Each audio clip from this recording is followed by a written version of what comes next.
বন্ধুরা, এটা কচু দিয়ে চিংড়ি মাছ দিয়ে আলু দিয়ে একটা ছোট্ট রেসিপি তোমাদের সামনে ফার্স্ট টাইম শেয়ার করলাম। প্রথমে জিরে ফোড়ন দিয়ে তারপরে আলু কচুটাকে ভালো করে ভেজে নিয়ে তারপর মশলা দিয়ে অল্প একটু আদা বাটা, জিরে বাটা, লঙ্কা বাটা, আদা বাটা, জিরে বাটা, লঙ্কা বাটা দিয়ে ভালো করে কষিয়ে নেব।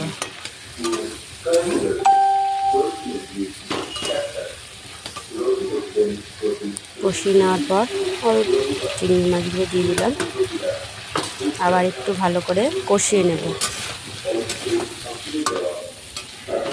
কষিয়ে